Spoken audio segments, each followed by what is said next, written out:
Hi there, it's Kathleen here, and welcome to The Gathering, bringing God into everyday life. Let me encourage you to not just listen, but partner with God and practice what He speaks to you. You can access more information about me, my newspaper articles, upcoming events, contact me, or purchase my book, Thriving Through Seasons of Grief, on my website at www.kathleenmaxwell-rambie.com. This podcast is now in 28 countries, and people have donated so that you can listen free. Will you consider paying it forward for someone else by giving a one-time or monthly gift? Simply click the button that says Become a Patron or Patronage at the top of the podcast. And don't forget to click the like or follow, and you'll be the first to know when new episodes are released. Enjoy the podcast. So welcome to the Thriving Through Grief and the Holidays seminar today.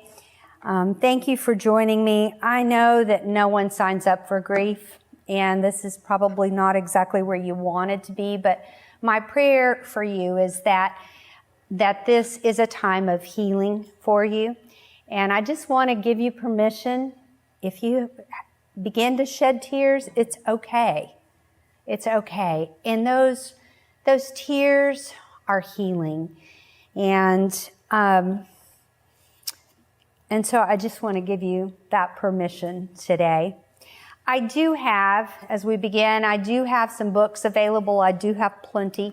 So if anyone would like to purchase a book for yourself or for a friend or a loved one, you can wait around afterwards, and I'm happy to sign it for you if you want. For those that are live streaming and maybe listening via podcast, you can go to my website at www.kathleenmaxwell-rambie.com, and you can purchase it there through Amazon, or you can get an autographed copy. So I just want to say that so that everybody knows.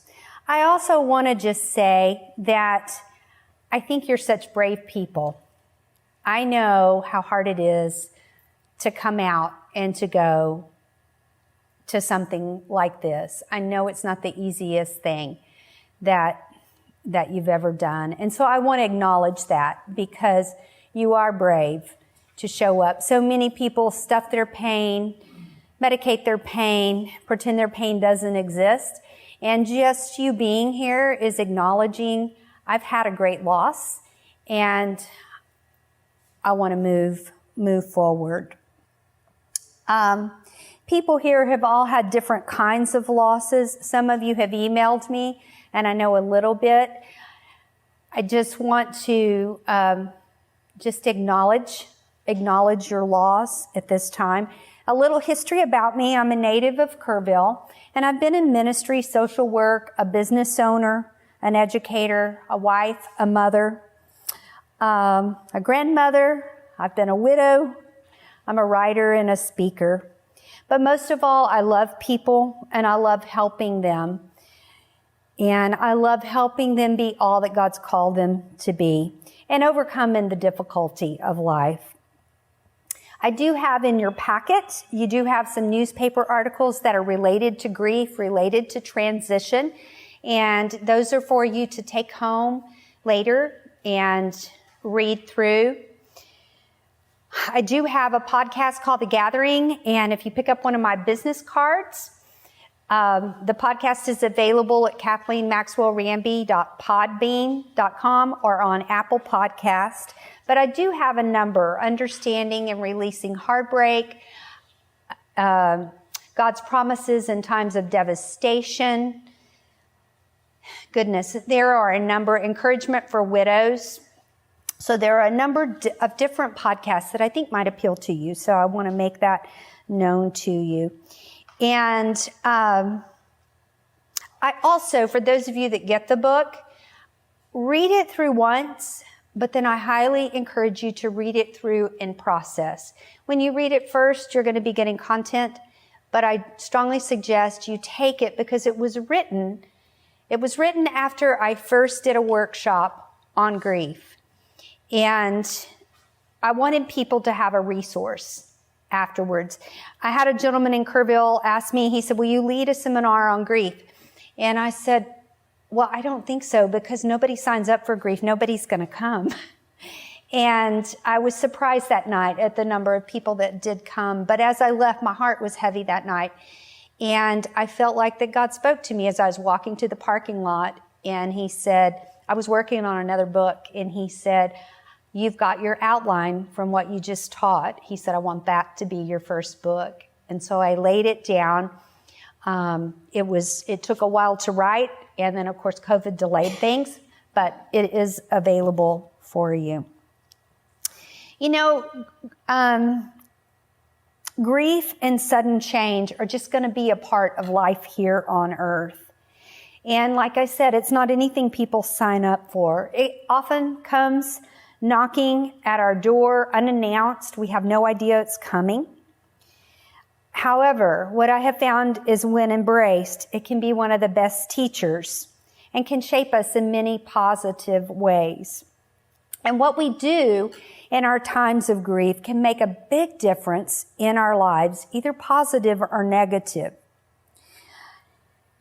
And yet what I have found is many people don't really know how to deal with it.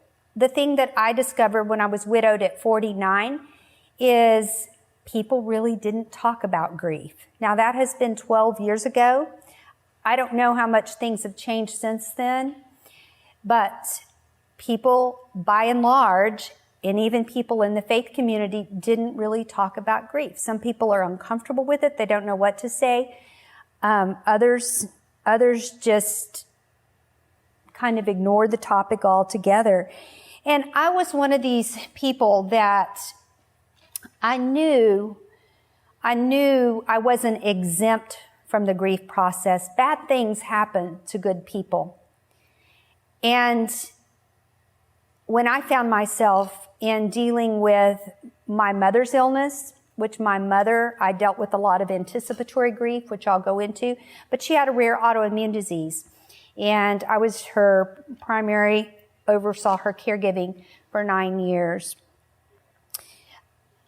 That, in a way, prepared me for what I went through with my late husband. But life just isn't fair. And for me, when I found and saw and was watching my sweet mama slowly slip away, cognitively as well as her body, drastically changing because of the rare autoimmune disease that she had, my one and constant prayer is, Lord, I don't want to waste this pain. I don't want to go through it for nothing. And so I want you to work things in me, and I want you to work things out of me. And so I want to encourage you with that. I also want to encourage you that there's no right or wrong way to grieve. There really isn't. This is your journey. And for me, and I will share just about God and my life because it was a big part of my healing, but I'm not here to preach to anybody, but it is just part of my story. But the goal today is for you to walk away with tools in your tool belt of life and learn what grief is, how it affects us, the challenges of grief, the benefits of grief, and how to partner with God in the process. And the goal is to unravel any lies that you may have believed. But most important today, I pray that there will be another layer of healing in your heart. And I do pray that you'll practice some of the things that you've learned and learn how to thrive in your time of loss. When my late husband was sick, and he battled cancer 9 months to the day, a very rare cancer that 2 in a million get, when he was diagnosed, he looked at me and he said, I thought you said I was 1 in a million. And I said, well, you are. But one day he was taking a 10-hour chemo treatment, and I needed a breath of fresh air. And so after about 8 hours of sitting in there with him, I said, I'm going to go for a walk. And so I was walking around the block at MD Anderson. And as I walked, I just was talking to God, and I said, you know, God, I know you're good, and I know you love me. But I see Joe in a win-win situation. Either you heal him and we have this great testimony, or you take him home and he's with you. And, you know, that's a great thing. But I don't feel like I'm in a win-win situation. If you heal him, it's great. If you don't, my life is in ashes. And he was my childhood sweetheart. We started dating when I was a junior in high school. And so I could not imagine life without him. And as I was walking and just verbally processing my pain, I just felt like God said at that point, he said, I'll either heal Joe or I'll heal your broken heart. And somehow I knew that no matter what, I was going to come out of that and be okay, even though it was far beyond my comprehension. And we were praying so many prayers. We had people from all over the world really praying for him.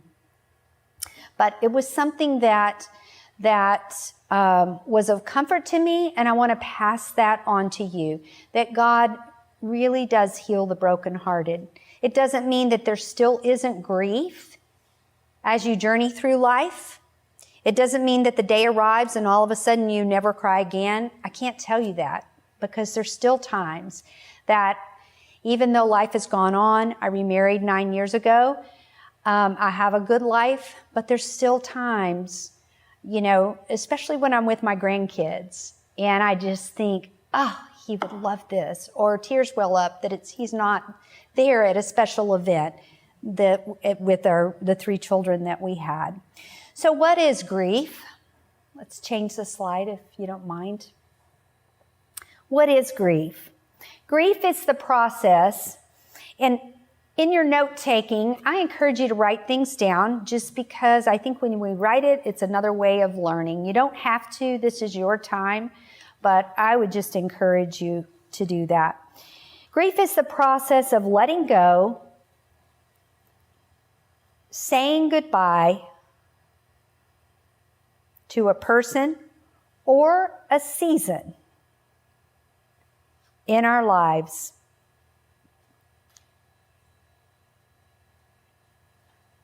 And moving on to what God has for us. I'm going to repeat it.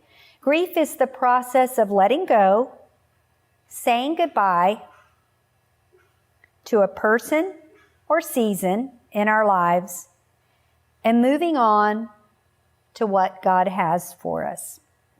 It is there, if you need to see it. And I was comforted in my early days of grief when I found in Psalm 23, verse 4, it says, though I walk through the valley of the shadow of death, I will fear no evil. For you are with me. Your rod and your staff, they comfort me. And I had heard that scripture a number of times. It was a common scripture. But what hit me one morning when I was reading that was that grief was not a destination. It was a journey that you go through. And so all of a sudden I had just a great comfort that it's in the heart of God that as we walk through the valley of the shadow of death, we don't have to be afraid, because the Lord is with us and that he's going to comfort us. When my husband passed away, I had to just sit there one day and say, what do I know? What do I know? What are the foundations? Because my world had been shaken, for sure. And all I could say that I knew was I knew several things. I knew that God loved me. I really did know that, even though it was the worst I'd ever experienced. And I did know he was faithful. I had seen his faithfulness over and over in my life, even though things hadn't turned out the way I had prayed or the way I had hoped. But I didn't know he was faithful. That was evident. And I knew he was with me. And those were the things that I had to cling to in those days of grief. That was all I knew. The rest was too overwhelming. And so for me, one of the things that I began to say, because there was so much grief and heartache, was, Lord, what do I need to let go of today? And I think if we try to look too far down the road without our loved ones, it's overwhelming. If you think of all the rest of my life, this person's never going to be there, that can be overwhelming. And for me, if I tried to look back on everything, that was overwhelming too. But if I looked at just today, I could handle today. Okay, what do I have to do today? What do I need to do today? And Lord, what do I let go of today? And so that was, as I would sit in my chair in the morning, drink my coffee, I would just say, Lord, show me what I need to let go of today. And every day was different. Every day was different. And there were some days, and I remember one morning I felt like the Lord said, you don't need to let go of anything today. Just be. Just be. And I thought, okay, wow, okay. It's okay that I don't do that today. But my constant in the journey, I could do it in bite size. And so I give you that prayer. That might be something you want to pray, is what do I need to let go of today? So what is grief? There are different kinds of grief. And anticipatory grief. Anticipatory grief means that we can see something coming. We're not really sure what. It's not just the loss of a person. I know with my children, as each one of them got to their senior year of high school, I was anticipating they were leaving the nest and life was going to really change. We raised our kids to be independent, self-sufficient. We wanted them to go on. But I'll tell you, I was the mama that sat in the bleachers watching my daughter cheerlead, watching my son play his last basketball game, watching, the last golf tournament, whatever it was. And there was some sorrow and some letting go even in that. With my late husband, we married young. I was 19 and he was 22. And a year and a half after we were married, we had our first son. And we had this 5-year plan, but it didn't work. How many of you ever can say my plans didn't work out the way I planned? So here we had our firstborn, we thought, okay, this wasn't exactly what we planned, but we were delighted to have him, and he's a big 6'4" redhead, and so I've got 2 6'4" redheaded boys. But we talked. My late husband and I talked often about the empty nest. We talked about what we were going to do. One day the kids were going to all be grown and we were going to have a little bit of money and we were going to travel and we were going to do these things. So when he got sick, our son was just started his freshman year of college. So we only had a few months of our empty nest, our second honeymoon, when it was interrupted with his illness. And so one of the things we grieved together was just the death of that dream. It was an anticipatory anticipatory grief. This isn't going to look like what we planned or what we thought. Our second honeymoon was spent going back and forth to Houston for his treatments, but we had some precious times and some beautiful conversations as we battled together. So sometimes you can grieve in anticipation. Maybe right now with the holidays approaching, they're coming, it. You're already grieving a little bit because Thanksgiving's going to be here and Christmas is going to be here and New Year's is going to be here. So sometimes we can grieve ahead of time. And with my mom, watching her slowly slip away, I remember one day talking to a lady who was a counselor that was one of my volunteers at the organization that I was executive director of. And she came in one day and she said, "How are you doing?" I said, "I'm not doing good." I said, "I don't think my heart can watch my mom. I've already watched her slowly slip away. I can't imagine what it's going to be like when she actually leaves the earth." And my friend gave me a great piece of advice. She said, "Kathleen, you've done a lot of grieving in these years. And when your mom comes, yes, you're going to cry. When the day comes that she's gone, you're going to cry." But she said, "You're actually grieving in installments." And that made me feel so much better that I didn't have to start all over because I felt like I had been slowly letting go of her. You know, it was a letting go when all of a sudden I became the mother and she was a child. So grief can sometimes, you can deal with anticipatory grief, and then when the day actually arrives, it's not actually as bad as you thought. So I do want to encourage you with that. Grief is a process that, when embraced, can have a good work in us. And I want to encourage you to partner with God in the process. But when we don't deal with it, we can have emotional outbursts. It can keep us stuck and lead to depression and anxiety. One of my first encounters with grief, I was young, I was in my 20s, and my grandfather died. I was very close to my grandparents. And in his death, you know, I was a busy mom, I was working and all. But one day, I had kind of a day off.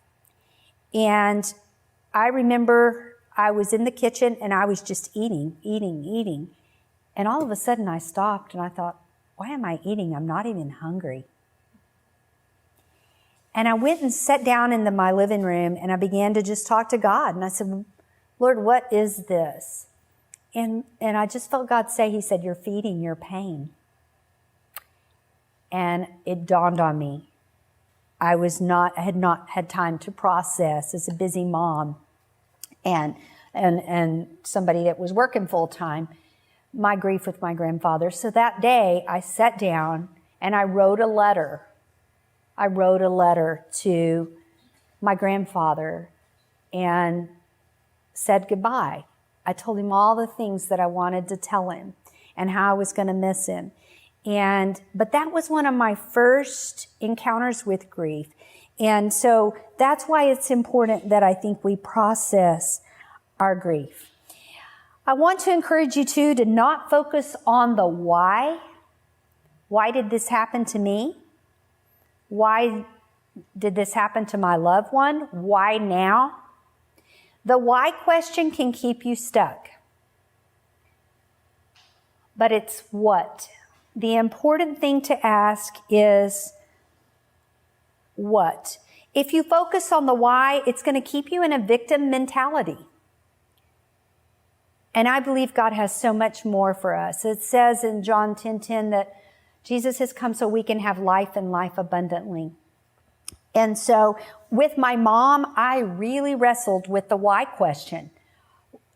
My mom was 64 when she got sick, and all of a sudden things began to change in her body. She was a little 5'2", fireball, always wore high heels, dressed up, prayer warrior, led more kids to the Lord than anybody I know. And right when I stepped into full-time ministry was when she got sick. And I was like, excuse me, Lord, how? Why? Why now? This is when I really need her the most. I need her prayer support. I need her. And I focused on the why question so much. And a dear friend that was a pastor of my parents, I was talking to him one day, giving him an update on Mom. And I told him how I was struggling, I didn't understand. And one of the things he said, the big question, Kathleen, for you is, can you still trust God if you never get the answer to the why? And I said, I don't know. I'm going to have to get back with you on that. I didn't want to tell him, oh yeah, I can do that, because I needed to process that and I needed to take time. And so let me encourage you to not get focused on the why, but the what. God, what do you want to work in me and out of me? And I can tell you that when my late husband got sick, I never have asked why. I never have, because I gained so much benefit in what I learned in walking with Mom. And that's hard, because we think if we could understand that it would fix things, that it would heal our hearts. And the why question just may not be answered here on earth. But can we live with that? Okay, might change the slide now. Types of grief or sudden change. We can grieve other than somebody dying. We can have a sudden change in our life, maybe losing a job suddenly. And then you're sad that you lost that job or whatever. Grief can come in many different forms.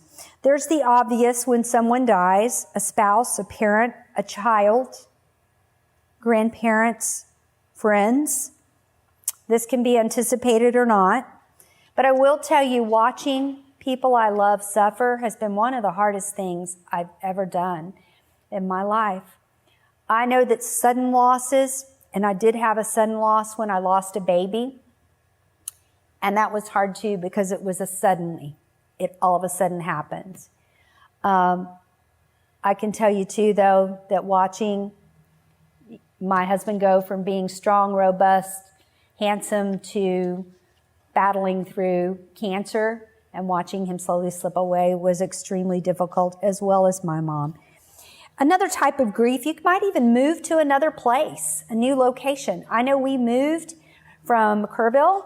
We moved to right outside of Austin. And when we did, we left our friends. We left our church. We left our organizations that we did stuff with.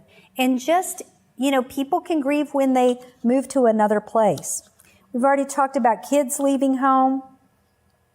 A major change in our lives when I went from changing just the different jobs. I've been in social work and ministry for a number of years. And when I've changed different positions from being the executive director of Christian Women's Job Corps in Kerrville to I worked for another organization called BCFS. It was a global nonprofit that helps disadvantaged populations. And each time that I left, when I resigned from the Job Corps to take care of my parents, which I'm forever grateful that I did that, to when I, moved, I had remarried and, had a life here in Uvalde and still had stuff I was doing in Kerrville. Leaving the organization that I was a part of and that I had invested so much of my life in was hard too. It can be the death of a dream. I have a good friend that said something to me recently, just a dream of I shared about my own death of a dream, but I had a friend that was not able to have children, and she shared with me recently, she said, I struggle right now because all of my friends are posting pictures of their grandkids on social media, and I don't have any. And she had, anticipated being able to engage with people, but that was a death of a dream for her. It can be losing a pet. Sometimes our pets can be our closest companions. And I know that my Cocker Spaniel that I had, this was funny. I was not a dog person, but 2 weeks after my husband was gone, and it was really my husband's dog, his Cocker, I was so lonely in my home. And I looked at that dog and I said, Maggie, something else has to breathe in this house and you're nominated. So you're going to learn to be an indoor dog. And she did. It was funny because she had been an outdoor dog for so long. But when I lost her just a few years ago, it was very hard because she had been my companion during a lot of dark, dark days. And so that can be a loss. Maybe a friend of yours loses a pet. That's a grief. And you can maybe encourage them. Just another kind of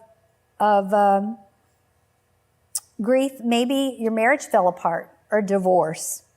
People that go through a divorce, it's an ending of a season or the ending of a relationship.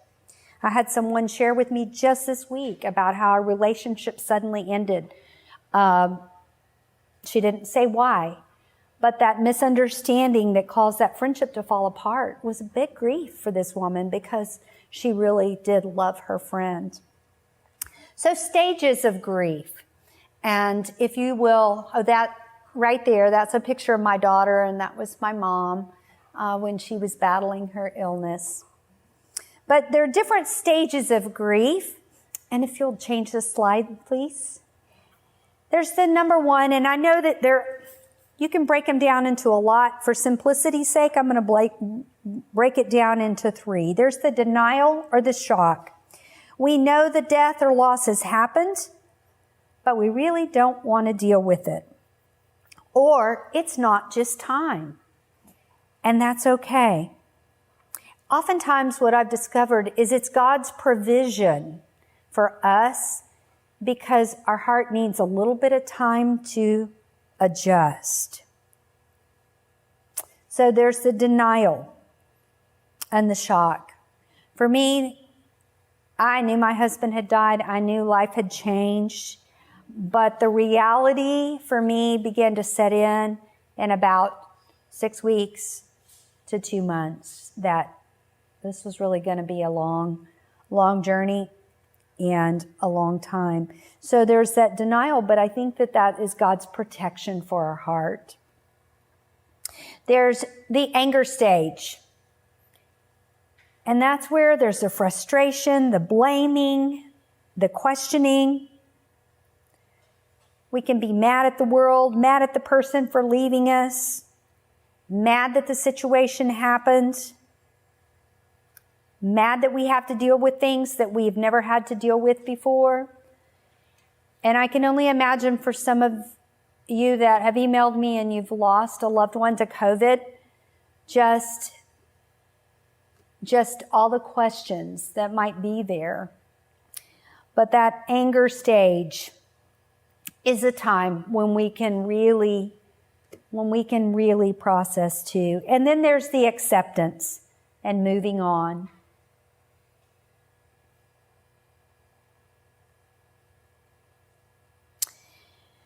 What are some of and we'll talk a little bit more. Well, let me just touch a little bit on this. In the anger stage, I remember one day, my late husband was he was an investment broker with USAA. And I remember one night I'd had to have this long conversation with them to try to figure out how to move forward. And there were all these things. And so I was having to deal with stuff that was very out of my realm of expertise. Being married 30 years, he did this, I did that. He dealt with this, I dealt with that. And it's how we functioned. And all of a sudden he was gone. And I was having to deal with things that were his expertise. And I spent 2 hours on the phone with this gentleman trying to walk through, and he's asking me questions, and I'm having to make decisions and everything. And I got off the phone. I don't think I had ever before or since done anything like this, but I was so angry when I got off the phone. There was a plate that was right there on the table, and I picked it up and I threw it across the room. And as soon as it shattered, and then I realized I was going to have to what I'd done, and I was going to have to pick it all up and clean it all up, I burst into tears. And I was like, what on earth is wrong with me? But it was the anger that I was hitting that spot. And, anger it can show us what we have inside of us that we need to work out of us. And I've always said, in just other teachings I've done, it is that anger can be a sign of usually two things: unforgiveness or fear. And usually when I do get angry about something, and I still get angry about, whatever at different times, when I step back and I say, okay, what is really going on? Do I need to forgive someone? Is there something I need to deal with in my heart? Or am I afraid? When I realize that, then I can figure out how to move forward. And in that instance, that night, when I threw the plate and it shattered, and I sat there and I was like, Lord, what do I need to deal with? And I felt like God said, you're mad at me. Yeah, I really am. I really am. I know you're perfect, but I'm mad that Joe is not here, that things didn't turn out the way I wanted. And for me, I had to, even though God's perfect, I needed to forgive God for taking my husband. He's God. He's God. But for me, I needed to verbally say, okay, Lord, I choose to trust you. I choose as an act of my will to forgive you for taking my husband. So I pass that along. If you hit the anger stage, step back and see. Maybe the anger is because you're afraid. You're afraid,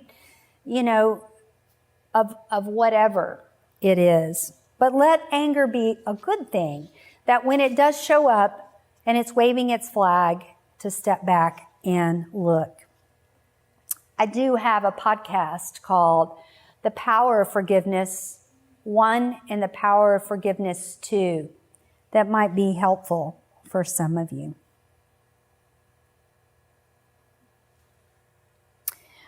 Okay, feelings and behaviors of a grieving person. Let's change the slide. Please, she'll get there in a minute. Okay, so some of the feelings and behaviors are sadness, sorrow, anger, guilt, confusion, forgetfulness, things we can normally handle, we cannot.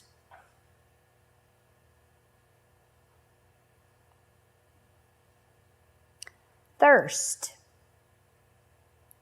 Being thirsty all the time.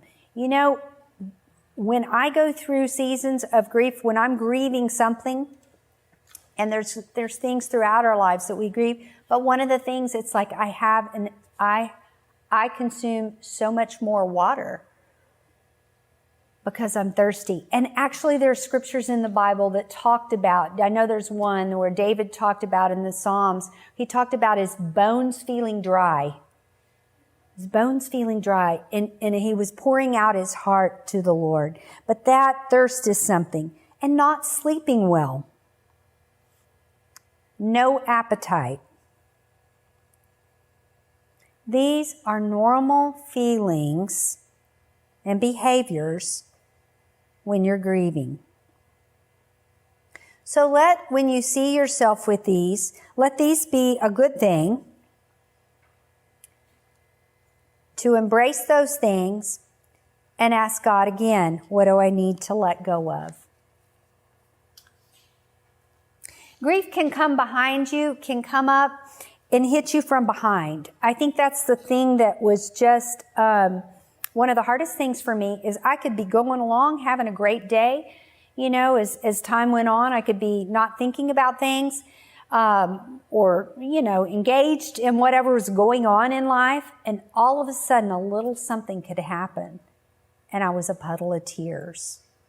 I could be walking through the grocery store and I'd see, something my late husband loved to eat that I wasn't buying anymore. I remember that happened one time and I just burst into tears right there in the store. And at first, when that began to happen, I can't say nobody, but I don't really like to cry in public, but I got a lot more comfortable with it.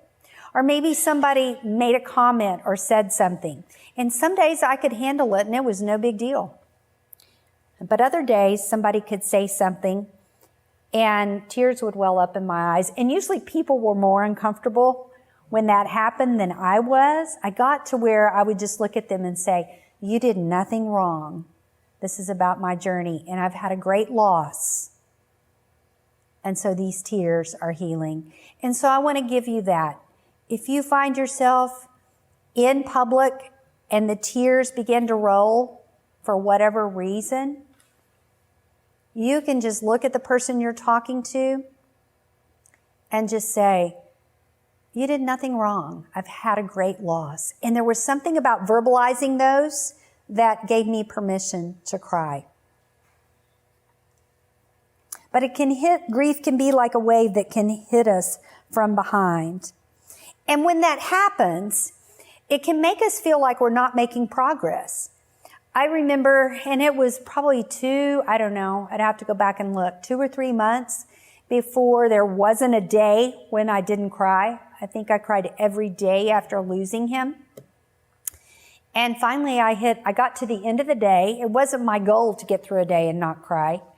But I got to the end of the day. I was going to bed and I thought, I didn't cry all day long.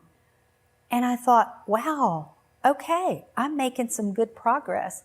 And it might have been, 3 or 4 days after that. And then I was a puddle of tears again. And I felt like, oh my gosh, I'm going backwards. But that wasn't the case.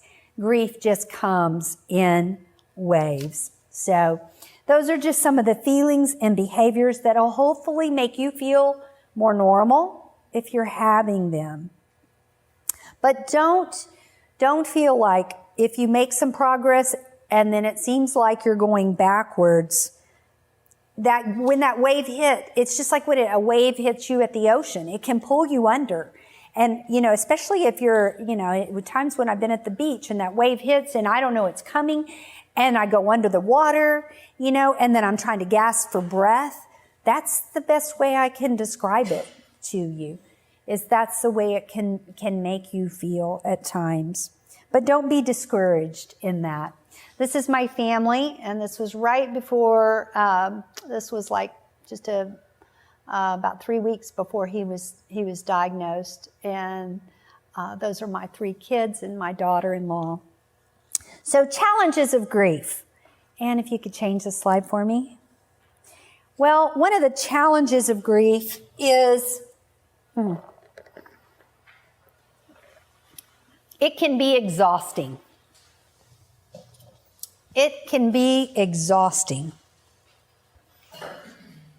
And so I want you to be patient with yourself and others. Be patient because it is exhausting. I'll be quite honest, it was probably 2 years before I really felt like myself again, energy-wise. It was about a little over 2 years that I could say, oh, wow, I recognize that girl. But it took 2 years before I really could say I feel like myself again, energy-wise, emotionally, on multiple levels. Takes a while. I'm more of a get-it-done kind of girl, and grief is not something that you can just get it done. So give yourself grace and permission. Another challenge of grief that I have found is people will probably not understand you, and they'll judge you. That was a big challenge for me. People didn't understand. Some of my friends didn't understand. There were times, especially if someone hasn't been through grief, and they think you should be over it, and they judge you. Oh, that's like a double stab in your heart. At least it was for mine. They can underestimate your emotions. They can make wrong assumptions about how you feel or how you're doing. And sometimes it can be people that can surprise us. I was kind of surprised by even some Christians and people in my circle that didn't understand. I felt judged. I should be further on down the road. I had been married for 30 years. We'd been together 33. You don't get over that overnight. And here's my advice to you. When you encounter those people, I hope you don't, but in case you do, you just forgive them. I remember a young girl coming up to me one day at church, and she said, it wasn't God's will that Joe died. And I looked at her, and I had no words. I thought, if I open my mouth and say anything, it will not be pretty. And I just looked at her because I thought, I am going to say nothing. And that's what I did. And as she walked away, it was like a dagger in my heart. And it's like, you got to be kidding me. Here was my thought, young and dumb. It really was. And as I walked away, I just said, Lord, I choose as an act of my will to forgive her. She's young. She hasn't experienced it. I can tell you now that woman has experienced a major loss, and she's a whole different person. Another thing is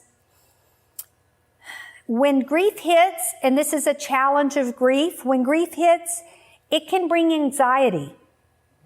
Okay? It can make you anxious. It can make you afraid. I have a very strong friend who called me up one day, and she said, Kathleen, I do not know what's wrong with me. She said, all of a sudden, I am like fearful and anxious of everything. And she said, I know God set me free of that in the past, but right now I'm dealing with so much anxiety, and this isn't me. You know me. I said, you're right. I do know you, and that isn't you. But I said, I reminded her she had lost her mom a couple of months prior to that. And I just encouraged her. I said, this is grief, and grief will make you feel anxious. Let me just pray for you right now for God's peace to come and settle over your heart. And let me encourage you to do that. And so, we prayed, and she did, and she came back later and she said, you're exactly right. I just needed to process more of my grief. And so if you find yourself anxious, fearful with that, in your grief process, that's part of grief. People are going to say and do the wrong things, but extend grace to them and forgive them. Some of the crazy things I had people say, I remember after losing the baby that I lost, I remember people saying, oh, well, you're young, you can have another baby. I didn't want another baby. I missed the baby I had. And maybe some of you, that have lost, I know some of you have lost children. You want the one that you had. You miss that person. But people can say that. I had people say, after I was widowed, well, you're young, you'll find another husband. I didn't want another one at that point. I wanted the one I had lost. And another thing is a challenge of grief that I found was an inability to concentrate. An inability to concentrate. What happens is our heart is processing. Even though our mind might be looking at the computer screen and trying to do our job, our heart and our emotions are really someplace else. And sometimes I would stop and think, now where was I? What was I doing? What was I supposed to be doing? And so it is harder to concentrate during grief. You're not losing your mind. Let me encourage you with that. It is harder to concentrate with grief. And so understand that. And let's see. I just want to encourage you that God does understand your grief. I want to give you a couple of scriptures and you can look these up. But he does understand your grief. It says in Isaiah 53, 3 and 5, and these were comforting to me that God did understand where my heart was. He understands where your heart is. It says in Isaiah 53, it says, he was despised and rejected by men, a man of sorrow and familiar with suffering. Surely he took up our infirmities and carried our sorrow. And so that was a great encouragement that God understood my sorrow. He understood my heart. He was not up there looking and saying, well, why hasn't she gotten over it? He watched his son suffer. And so for me, it was encouraging to know that I was being understood. Sometimes you don't feel understood by people, but I knew I was understood by God. Psalm 6, 6 and 7 says, and this was very comforting. You might identify. Says, I am worn out from groanings all night long, and I flood my bed with weeping and drench my couch with tears. That was a real comfort to show me that God understood and that there were others in the Bible that had experienced great loss. I wasn't the first and wasn't going to be the last. And it also tells us in John verse 14, 18, 26 and 27, that the Holy Spirit is the great comforter. And there were times I just, when my heart was so down and I was so distraught at times, I would just say, Lord, I just need your Holy Spirit to come and comfort me as only your Holy Spirit can. So those might be some you want to explore. But what are some ways to say goodbye? And that is, let's go to the next one, the next slide. Saying goodbye is like surgery. It takes time to heal. I've had some surgeries, different surgeries in my life. And, the surgery might only be an hour, 2 hours. I've had heel surgery, had a hysterectomy, tonsillectomy. As an adult, I've had some different surgeries. The procedure itself didn't take that long, but the healing process for me took longer every time than I anticipated. And so that's the way I think grief is. We can understand the suddenly and our loved one is gone, but that healing process takes time. So what are some ways we can say goodbye? Because we must say goodbye to the person or the season to move on. It does not mean when you say goodbye, it doesn't mean you're saying goodbye to the memories. Those are things you treasure in your heart. I wish I had time to go around the room and ask you what's one of the memories you treasure in your heart about your loved one. I wish I had time so I could get to know you. Maybe I'll have time at some point or another to hear what you treasure. But we must say goodbye, and that can be a process. And here's something else important. Your loved one deserves to be honored with goodbyes. They deserve that. The more integrated your relationship is with the person that you lost, the longer those goodbyes are going to be. I have a dear friend whose mother and father lived out of state. She saw her parents once a year. My parents lived around the corner from me, up a half a mile. I saw them pretty much every day. And especially those last 9 years of Mom's life when I was overseeing her care, I saw them every day pretty much, or every other day. And so that process took longer for me, or has taken longer in the goodbyes to my mom, although I did a lot of anticipatory grief, but a lot longer than my other friends whose mother loved her mother, but do you understand how she wasn't a part of that life as on a daily basis? So you have to factor different things like that in. You have to. And your loved one deserves to be honored. If we don't let go, we can stay stuck, sad, depressed. And God has more for each of us. Again, John 10:10, He's come so we can have life and life to the full. Embracing the pain doesn't sound fun, but it is how we grow. And it is how we process. There is the obvious, crying and pouring out your heart to the Lord. Allow yourself some time. For me, it was very helpful to, I get up early in the morning. I like to have a quiet time where I just sit a lot of times with my coffee. I feel like I just sit there and begin to think about the day. But for me, that's where I did a lot of my letting go and processed a lot of my grief. You've got to give yourself time. And I know that's hard, especially if you're working. But allow some time, carve out time, take time off. There were other times, I know with my mom, one of the best gifts ever, when my mom we were getting the news, her brain damage is irreversible and those sorts of things. I had somebody that was on my board of directors come and said, Kathleen, you need a break. I was in the middle of a capital campaign. I was watching this with Mother. I said, you're right, I do. I have some time off in the summer. I need a break. And this man said, that was on my board, he said, do you want to go to the mountains or the beach? Because I want to send you someplace so you have time to process your grief.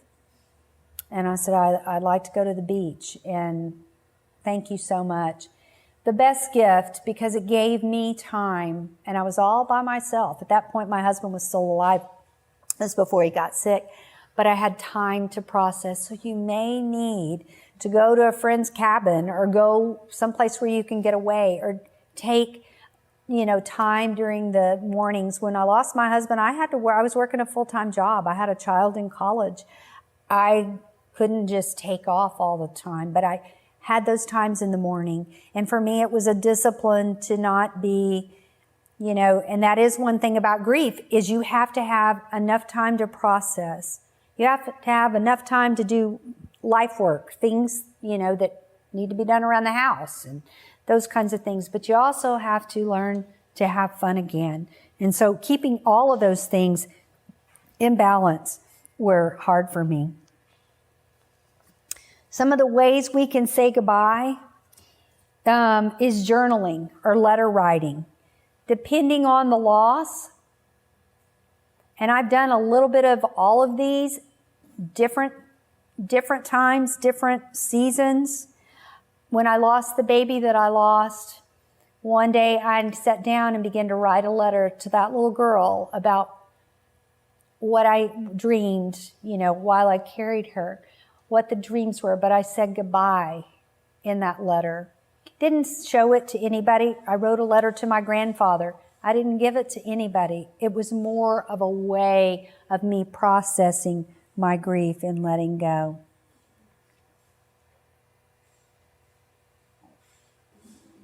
I remember not too long ago, I have 2 children that live in Houston and they have grandkids. And I was on the way down for the birth of my first grandchild. And I remember just tears streaming down my face because I was certainly excited to go and be a part of the birth. My daughter had asked me to be in the room with her and her husband. But the tears just streamed and I had to just verbally let go of the dream that I had. This was going to be something Joe and I shared together. And so verbally, you may not write a letter. I obviously couldn't do that at that point in time, but I talked to him like he was there. And so I was processing that. But I chose to say goodbye and let go of that dream that day. Honor your emotions is the important. We can't live in them, but we do need to honor them. And I'm going to talk more about that in a minute. Another way to say goodbye is choosing to forgive. I've had to forgive my late husband. He died of a very rare skin cancer that's in the 3rd endocrine layer of his. He was olive complected. And back when we were kids, nobody wore sunscreen. We wore baby oil and iodine if you're that old. Nobody wore sunscreen. And he would work out in the yard and had this great tan most of the time. And I really had to forgive him for not, because there were times I said, you need to put, as our kids grew up and we had 2 redheads, we obviously by that time there was sunscreen. It's like, you need to wear sunscreen. And, one day it hit me, I was angry. And I thought, I'm going to have to forgive him for not listening to me. Maybe your loved one didn't listen to you about something. And you're dealing with some of that. And so for me, one of the important things about forgiveness is we can choose as an act of our will to forgive, and we can ask God to change our heart. And when I understood the difference in that God, I choose as an act of my will to forgive Joe for not wearing sunscreen, but I ask you to change my heart and to heal my heart. And, one of the best prayers that I prayed so much during grief is, Lord, this still hurts. Heal my heart. Short, sweet, not long, eloquent prayer. You don't have to pray that. Sometimes I would just put my hand over my heart and say, Jesus, fix it. And that was a way of letting go, in a sense, acknowledging the pain, but crying out to the Lord to help in those things. Important things to know about grief. If we can change that slide. It's a process and cannot be rushed. It's a process and cannot be rushed.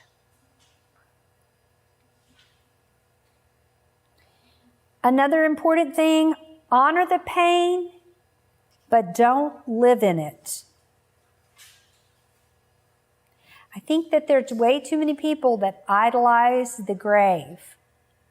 And God has more for us. We can honor that pain, but we don't have to live in it. The next thing that is important to know about grief is the greater the love and relationship and investment in your life, the longer the process can take.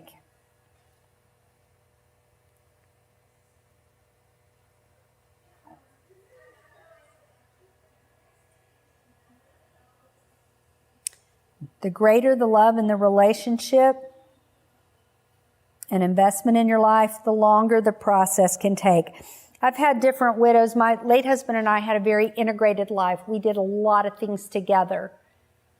And I've had other widows come to me as I've ministered throughout the 12 years down the road that, have said my relationship was different from my husband.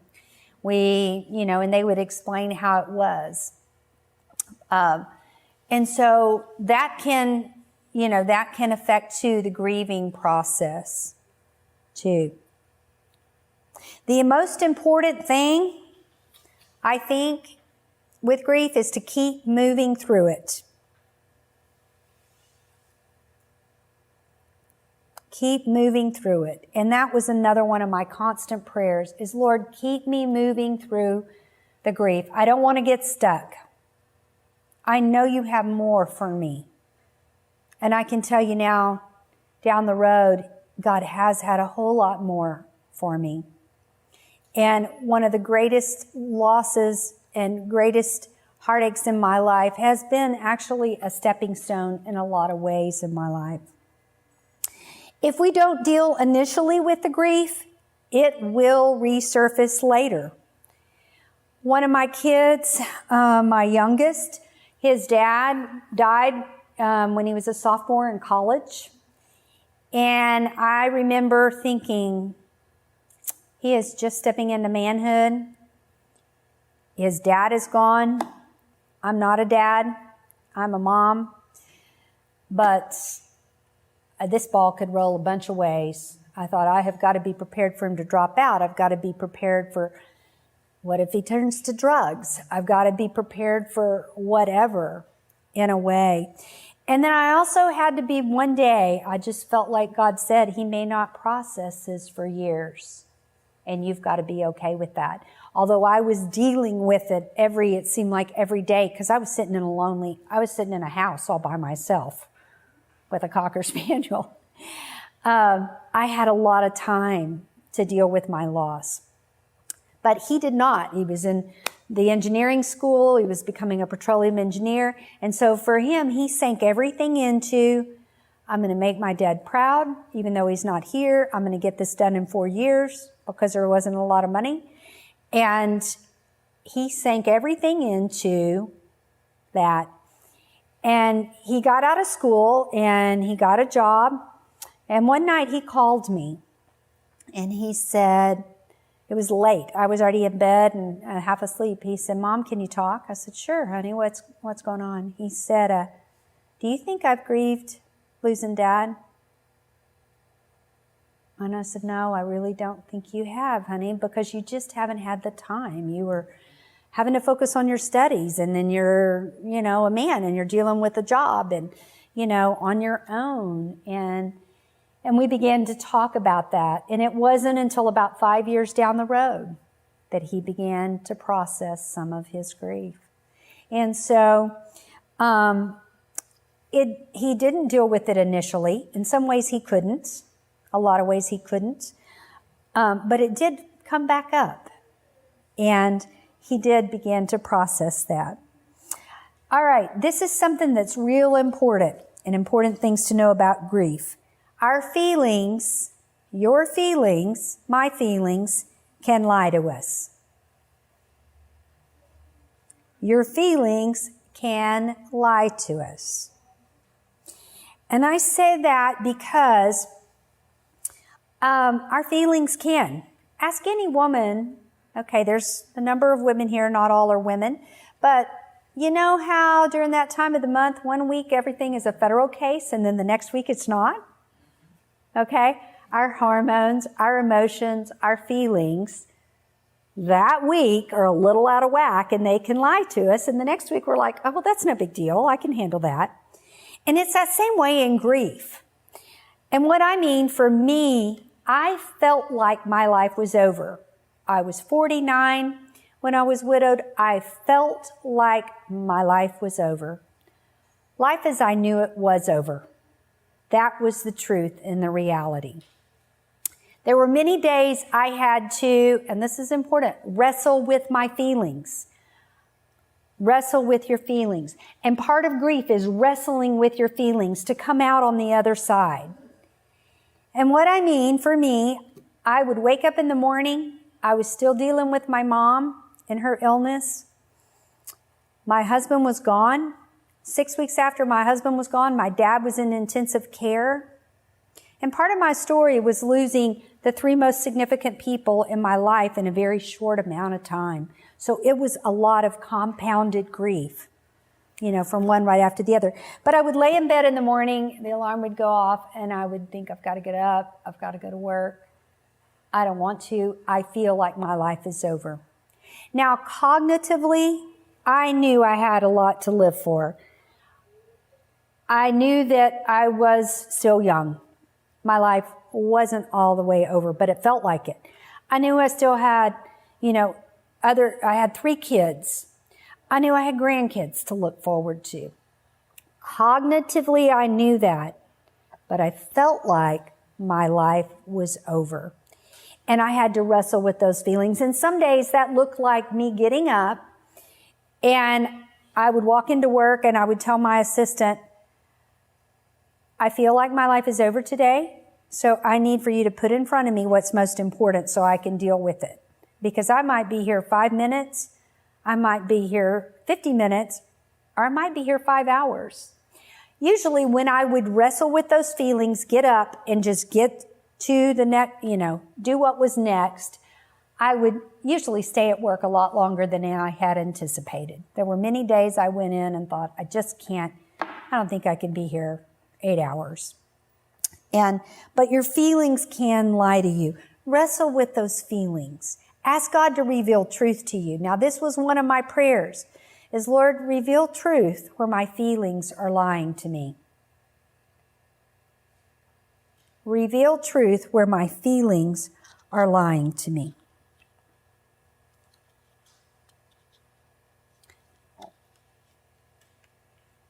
And God has been faithful to do that.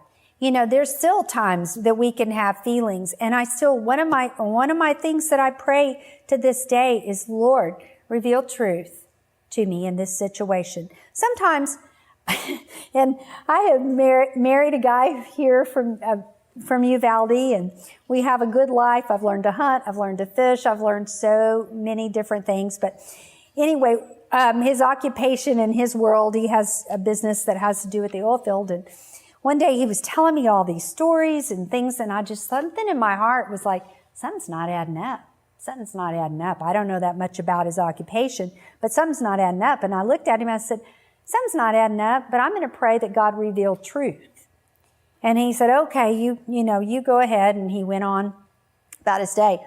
Well, 3 or 4 days later, he came back to me and he said, that prayer about God revealing truth? I need you to stop because I found out this person's stealing from me. I found out this happened and this happened. He said, I can't handle any more truth right now.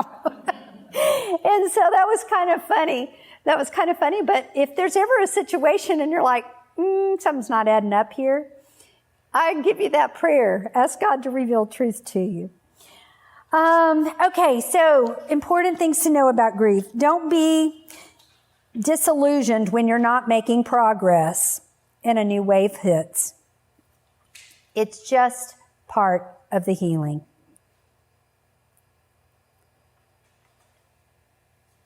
Don't be disillusioned when a new wave hits, and they will hit.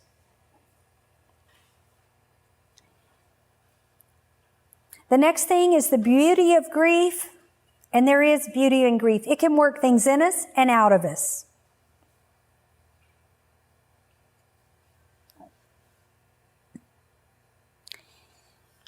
The next thing that is important to know about grief is it's a time of transition in your life. I do have a podcast about transition because there was a lot I learned in the transition that I was going through during grief. And transition is just like childbirth. Transition is that last stage before you give birth, and you are birthing something new. You are birthing a new life without your loved one.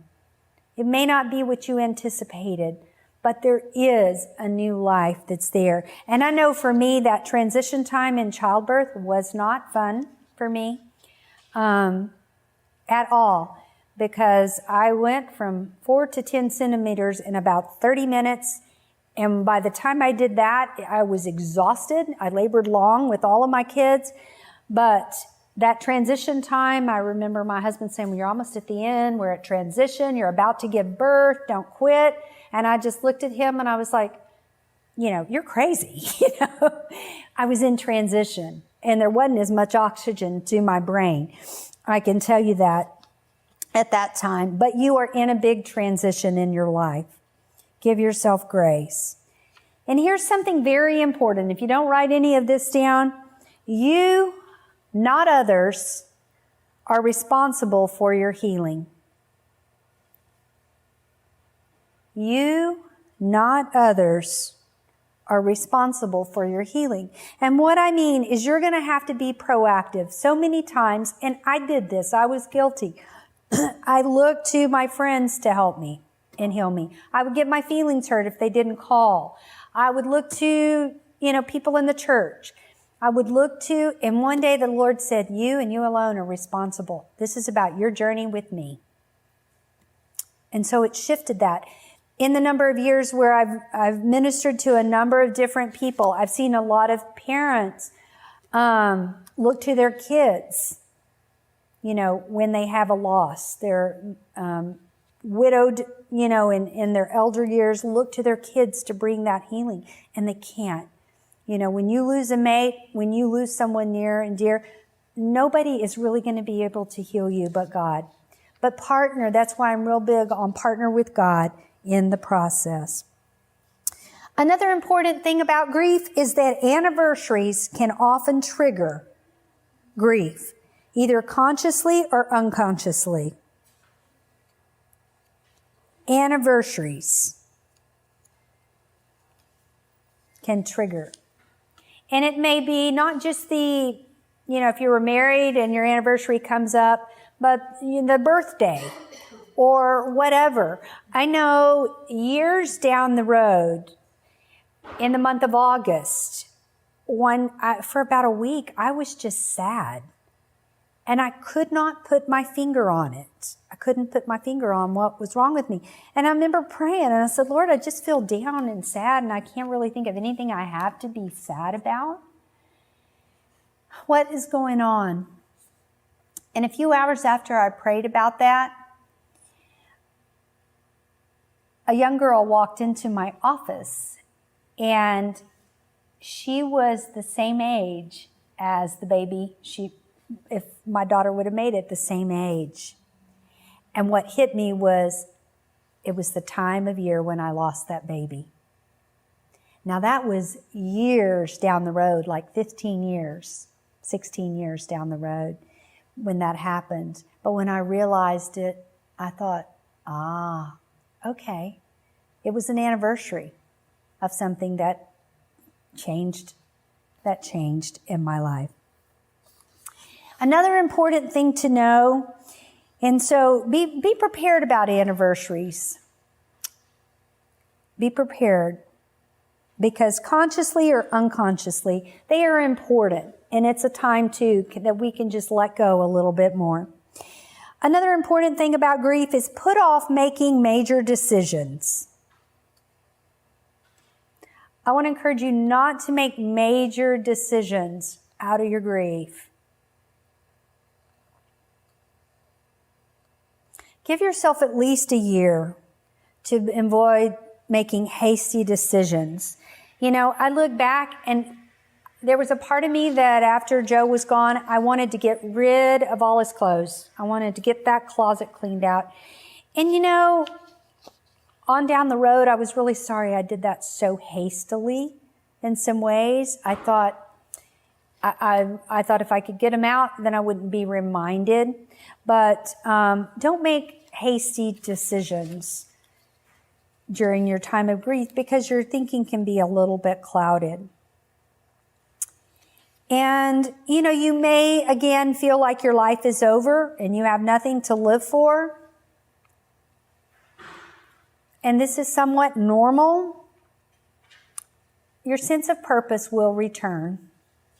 And that may look totally different depending on your loss.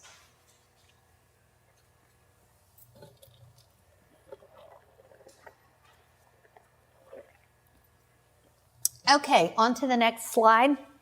What are some of the benefits of grief? Well, grief can teach us much about ourselves and others. Grief has been one of my best teachers. I learned a lot about myself. A lot about myself. But it can teach us a lot about ourselves and others. Also, another thing I learned being widowed was how to stand on my own 2 feet by myself. And I learned to laugh at myself. Don't take yourself so seriously. You know, some of the things I did in that season, I just had to laugh. You know, I learned to laugh at myself even in the midst of the sorrow. And I learned to not take life quite so serious.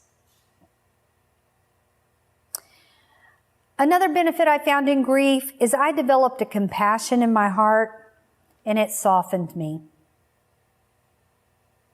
It softened me. I ran into a woman a couple of years later, after I had lost my husband, and I don't know, it was 2 or 3 years later, and we started having a conversation. And we hadn't really had a good conversation in a while, and she looked at me and she stopped in the middle of that, and she said, "You've changed." I said, "I have?" And she said, "Yeah." She said, "You're softer." And that's true. Grief has given me a compassion in a way that I didn't have before. Another benefit of grief is it's a time of new beginnings and new life. And I want to encourage you to do some different things than you've done before. Do some different things. It's a time of new beginning and new life. One of the things, I had a couple actually went to my church, and they were big swing dancers, and they would go to San Antonio every Monday night and do some swing dance classes and all. And they said, "Why don't you come with us?" And I said, "Yeah, I'd never really danced with anybody else other than my husband." I said, "I don't want to go. I don't have a partner."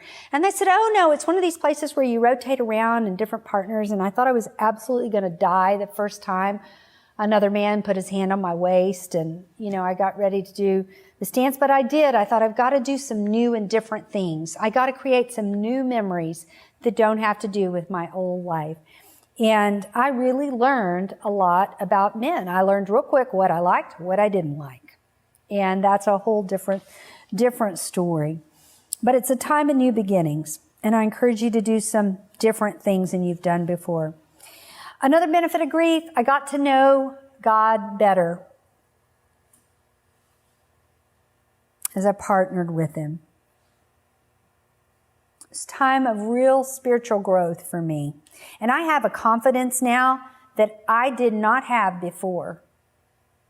It helped me, believe it or not. When you've had to look death in the face, when you've had to watch maybe your loved one die, when you've had to journey through that, it can give you a confidence that you don't have before. And I know this may sound strange to you, but whenever I would face something that seemed so daunting or fearful, I remember the first time I went out on a date, I just thought, "Oh my gosh, I can't do this. This is crazy. I don't know what am I thinking.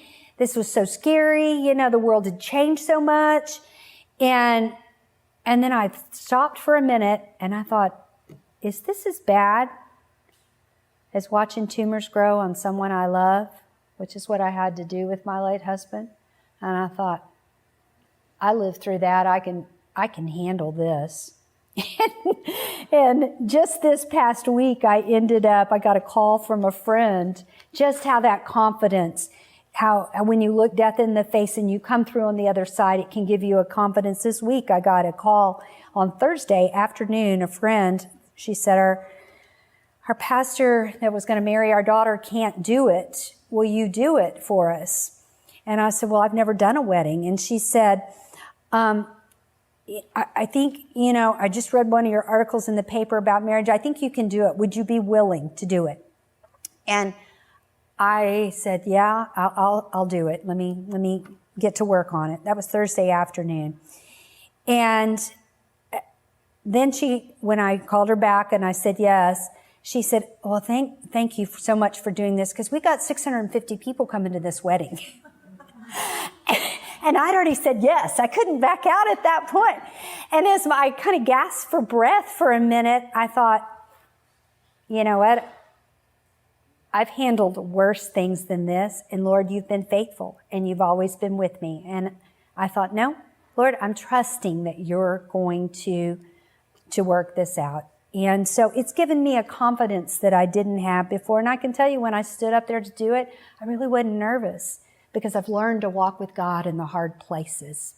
And so that's my prayer for you, is that as you partner with him, a new confidence will come into your life. And, it's a time of learning new things and can be a time of self-discovery. For me, when I was widowed, it was the first time in my life I was not organizing myself and my life around my kids, my husband. I could do whatever I wanted. That was a novel idea. It was something I had never really experienced. And this is a picture of my husband now, and just some of my life out in a ranch out in Alpine. But there are many things that grief can teach us. And here's the truth. As long as you're breathing, you can start over again. And so even though your life may feel like it's in ashes, as long as you're breathing, you can start over again. And I also want to just tell you, you're stronger than you think you are. You really are stronger than you think you are. And you have a God-given right to overcome in your heartache.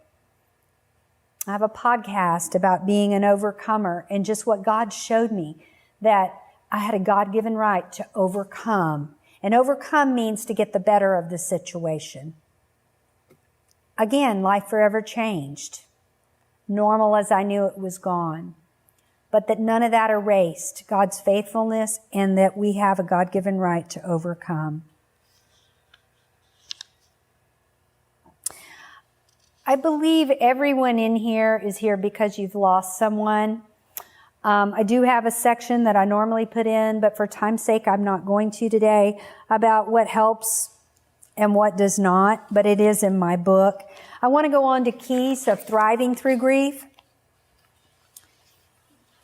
And some of the keys that I learned that were important, and that, switch that. Those were some of my friends. What helps and what does not, I'm going to switch that. So we'll just go on to the next one. But keys to thriving through grief that I found were letting go, to keep letting go daily, weekly, monthly. Sometimes I'd say, Lord, what do I need to let go of this month? The next key that is important is be patient with yourself.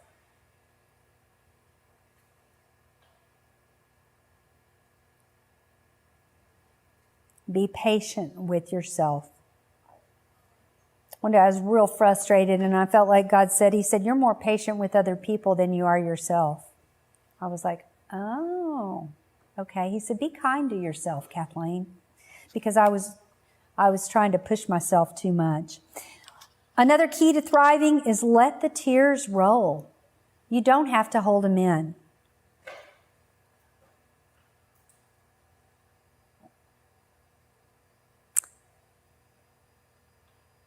Another important key is ask God to reveal truth to you. Anywhere your feelings have lied to you.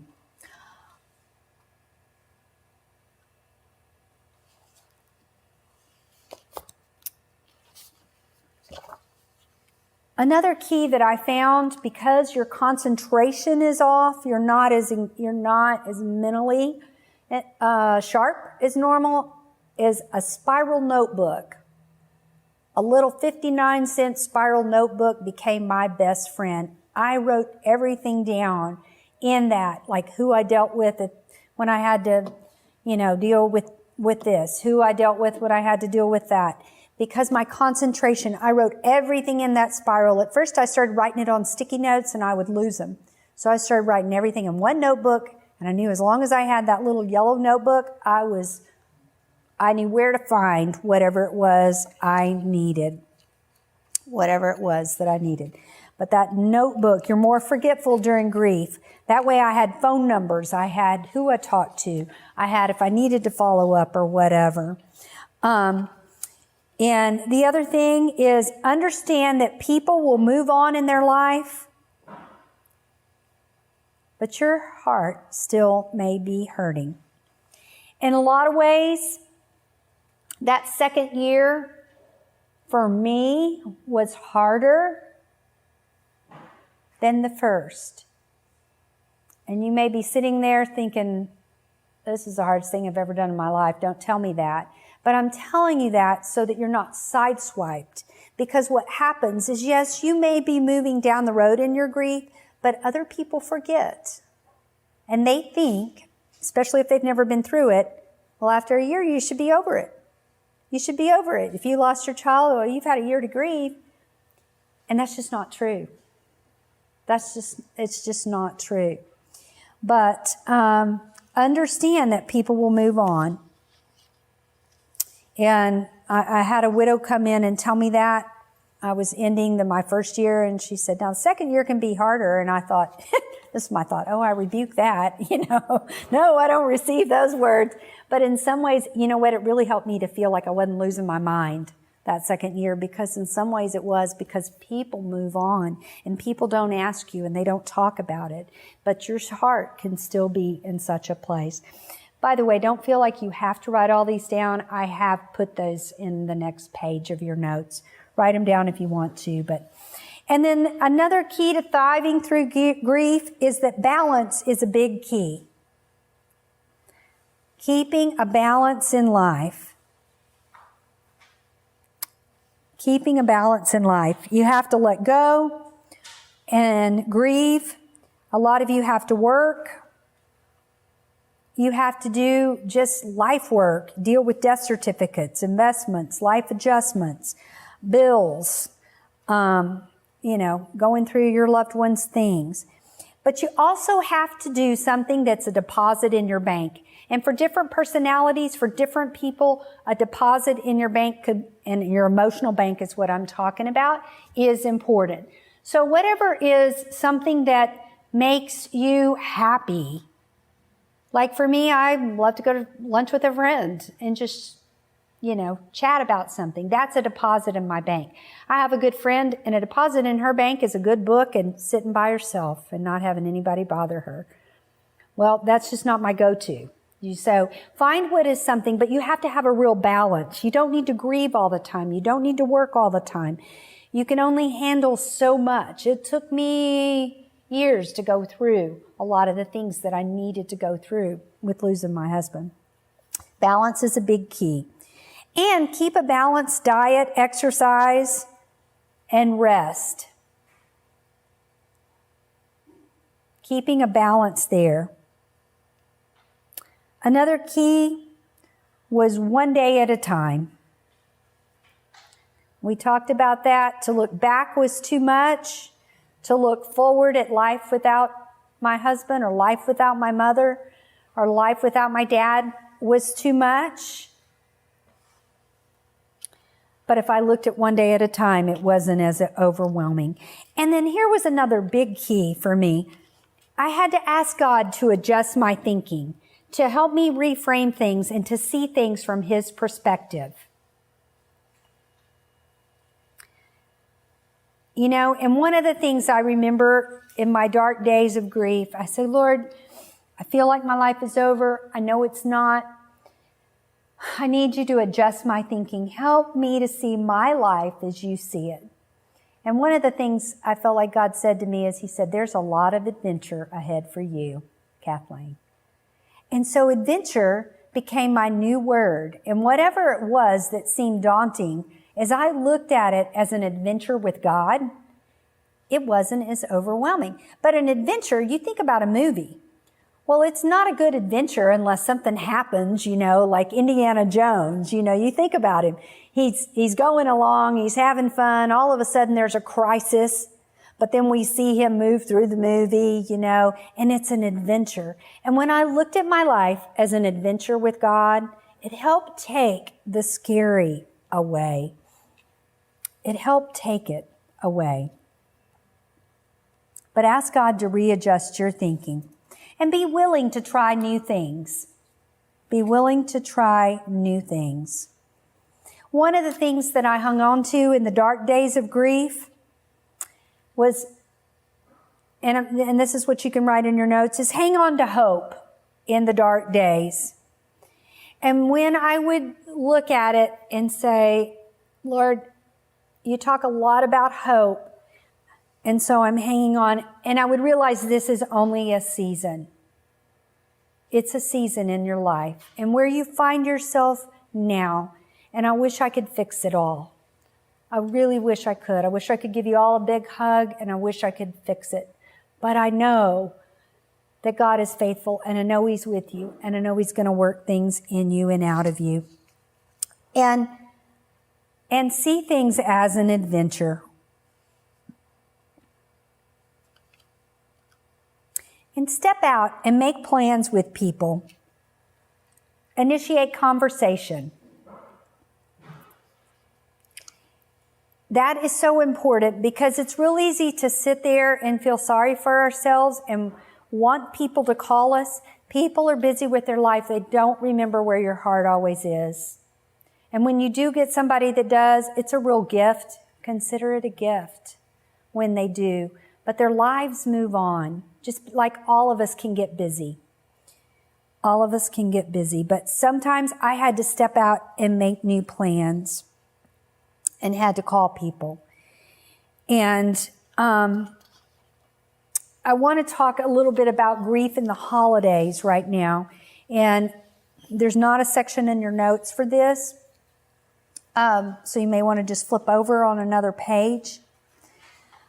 But with the holidays, as they approach, I know this can be a tender time.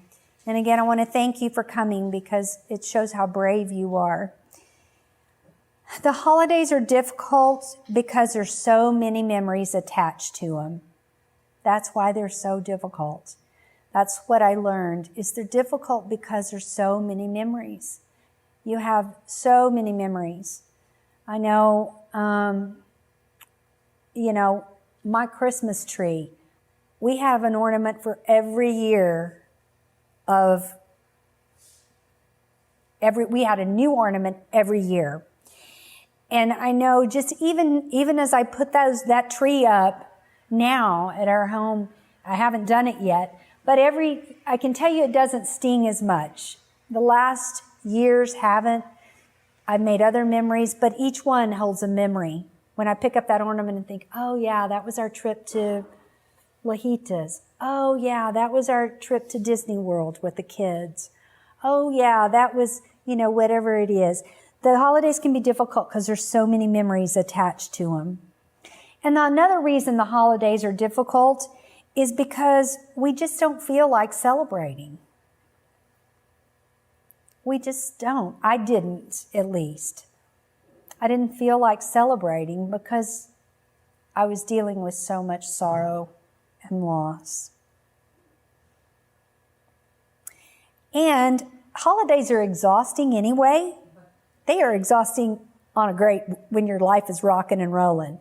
But they are even more exhausting when you're grieving. Another reason I found that holidays are challenging, and I'm saying all this because you need to give yourself grace in the days ahead. I'm going to give you tips, but I'm saying this just because I want you to it helps in understanding, I think. It seems like everybody else in the world is happy and rejoicing, but us. And that's hard because you look around and, I would see families and think, okay, my family looks different now.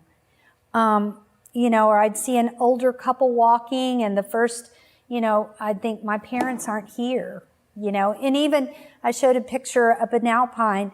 The first year that I was out there with Stephen, and I kind of had to make a choice, and my kids, or my new husband, and I was out there with him.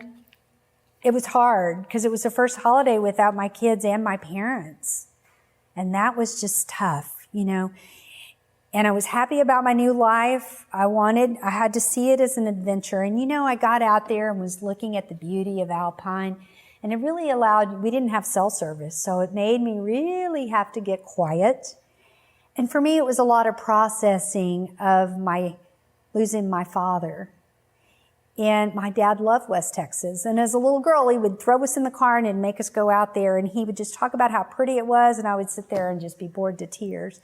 But all of a sudden, that place, was a good place. And I look forward to going out there because it's like I feel close to my dad in a different way. But everybody else in their world can be moving forward, and we just don't feel like it. Another reason I think that holidays are hard is we just feel vulnerable.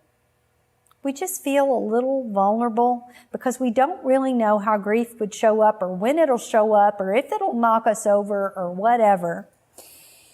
And, I remember when my husband passed away. He died on October the 8th. And so the holidays were coming up pretty quick. And what I found is, as I talked to my children, they didn't really want to come home because home reminded them of their grief, and the dad wasn't there. And that was hard for me as a mom because I had spent my life making home a good, safe, fun place. So we had to do some things different that those first few years. And different's not wrong, it's just different. And so I want to encourage you, you may have to do some things different, especially the first few years. Do something you haven't done before. Maybe celebrate in a different way. It might give your heart a little bit more of a chance to heal in that place. But, for me, my kids Christmas was always a time of fun and at our house, and we did it. But that first year, we packed up and we went someplace else. We went to Cabo, and we celebrated in a whole different way. But it was hard that my children didn't want to come home, and so I had to adjust my heart. But it gave it time to heal, and it allowed us to create new memories. So you may need to do something like that. Do something new. Do something new. But do something on the holidays to honor your loved one. It may be something private that you do by yourself. It may be something you do, with your family. Say, okay, it's Thanksgiving and we're going to all share one of our most favorite memories with Dad. Or, for those of you that have lost children, we're all going to share what we loved about, your brother or whatever. But you might do something. It may be that you honor and just spend some time journaling and telling your loved one how much you miss them that day. There are many different ways you can honor your loss. But give yourself permission to cry.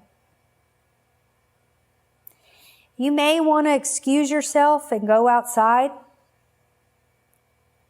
so you can have a minute to cry by yourself.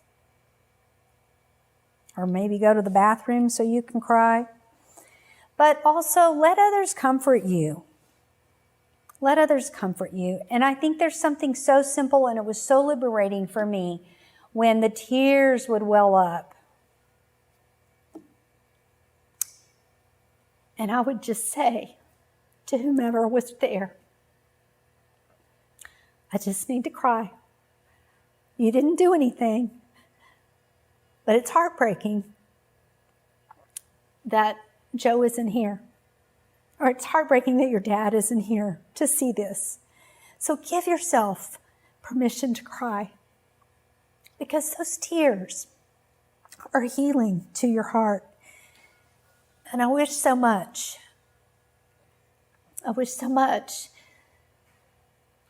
that I could take that away in some way for you, but I can't. But God can, and He is with you. But it's okay to say, it's all right, I just need a moment. I just need a moment. And allow yourself a little private time. Maybe the morning. You might want to get up early on the holiday, whatever it is, whether it's Easter, 4th of July, whatever was a special holiday in your life, to give yourself some time to process.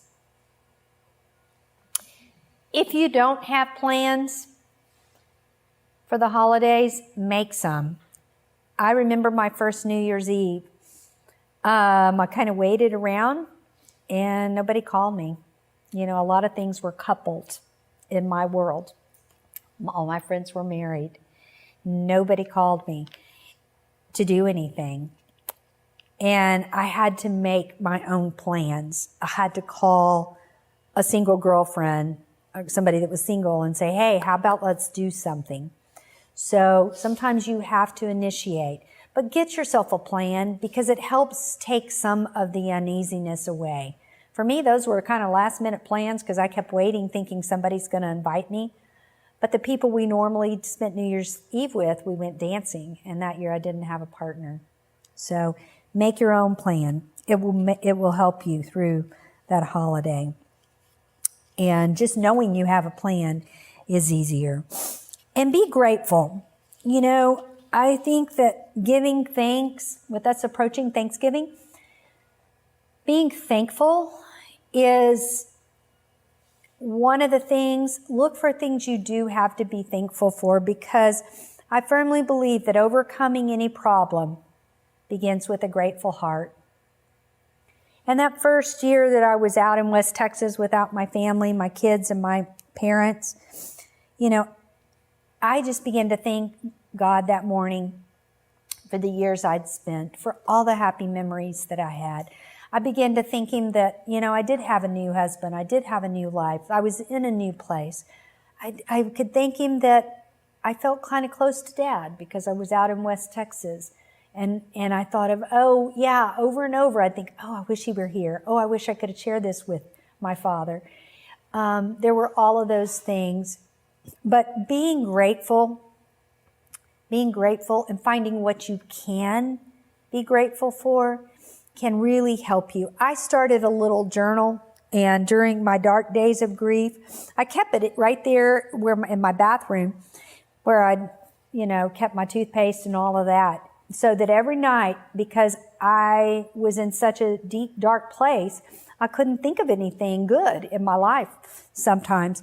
So I started keeping this little Thanksgiving journal where I would write down every day something I could be thankful for. And I remember, true confessions, I'd had such a hard day that day. And I remember writing down all I could think of to be grateful for was, and I literally wrote this down. Thank you, God, for running water. I wouldn't have been a good pioneer girl. You know, I wouldn't have been a good in the pioneer days.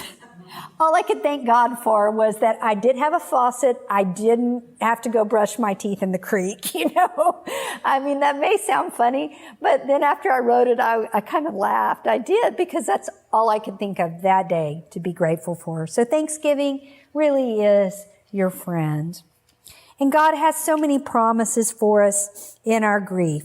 He really, really does. And in the book, I have a lot of different scriptures. I did write some of them down in your notes, but just a couple that are good. You know, God promises in 2 Corinthians that His grace is sufficient for us and that His power is made perfect in our weakness. God worked so many things in me and out of me. Psalm 149 verse 9 says He sustains the fatherless and the widow. I clung to that because sustain means keeps us up, keeps us going. And Psalm 147 verse 3, He heals the brokenhearted and binds up their wounds. As I dismiss you, I want to just pray for you right now. Lord, thank you so much for this time together. I thank you for each heart that's here. And Father, you see the places, Lord, that are cracked, that are broken. And I ask that the comfort of your Holy Spirit be ever so present. Let them see how real you are in the days ahead. And I ask for your grace to just be poured out upon each one listening in the days ahead with the holidays. Thank you for sending the Holy Spirit to be our great comforter. And thank you that you do bind up our broken hearts. In Jesus' name, amen.